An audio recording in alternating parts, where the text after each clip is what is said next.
बिस्मिल्लाहिर्रहमानिर्रहीम। अज़ीज़ तुलबा, उर्दू लेक्चर के हवाले से मैं मोहम्मद ज़ियाद रसूल आपसे मुखातिब हूँ।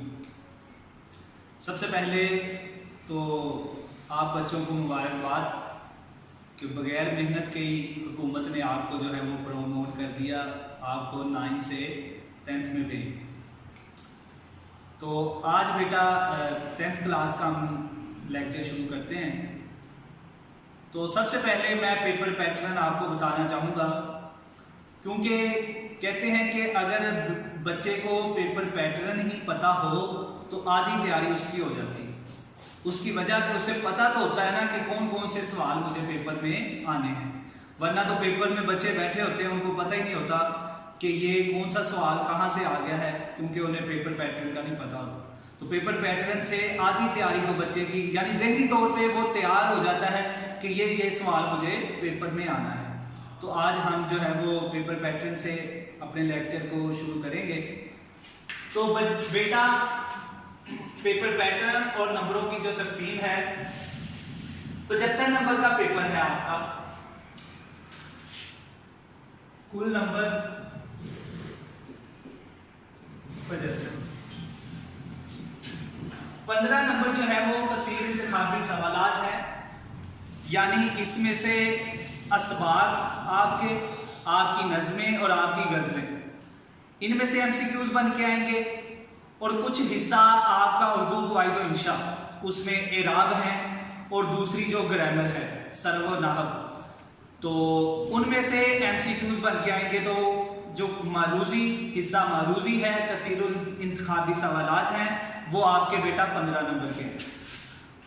उसके बाद बेटा हिस्सा नज़म और हिस्सा गज़ल। हिस्सा नज़म में से आपको 4 शेर आते हैं, आपने 3 करने होते हैं 6 नंबर के।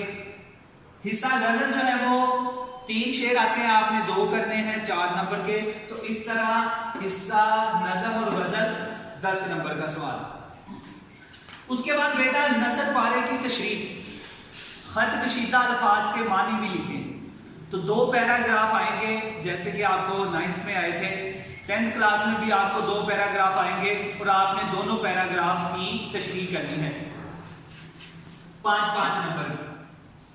फिर बेटा उसके बाद जिस तरह 9th में निसाबी सबक का खुलासा, 10th में भी उसी तरह निसाबी सबक का आपके असबाक में से 2 सबक दिए जाएंगे, जिसमें से आपने 1 का खुलासा लिखना है और उसके भी नंबर हैं 5। उसके बाद बेटा मुख्तसिर सवालात, मुख्तसिर सवालात इसके भी 10 नंबर हैं। अच्छा, अब बचे 9th में आपने दरखास्त की थी, खत किया था, मुकालमा किया था। तो अब 10th क्लास में वो चीजें नहीं होंगी, बल्कि उसके मुकाबले में 2 चीजें जो है वो आपने करनी है। एक तो बच्चे बड़ा ही अहम सवाल मजमून, 15 नंबर का ये सवाल है बेटा, सबसे बड़े नंबर का ये सवाल है, तो इसको आपने अच्छे तरीके से इसकी तैयारी करनी है। तो मजमून जो है वो 15 नंबर का सवाल है। फिर एक और सवाल का इजाफा हुआ 10th क्लास में आके, तफहीम इबारत, कि एक इबारत आपको दी जाएगी, उस इबारत को आपने समझना है, समझ के उस पैराग्राफ से, उस इबारत से कुछ सवाल दिए होंगे, उसमें वो ढूंढकर तलाश कर आपने उसके जवाब लिखने। तो ये 10 नंबर का सवाल। तो इस तरह बेटा 15 नंबर जो है वो मरूजी के और बाकी जो हिस्सा इंशाई, तो कुल मिलाकर ये 75 नंबर बनते हैं। अब बेटा आप चलो, अच्छा बेटा, जब भी इंसान अपनी मंजिल पे पहुंचना चाहता है या जिस भी रास्ते की तरफ वो बढ़ता है आगे, तो उसके लिए मेहनत जो है वो बड़ी ज़रूरी है।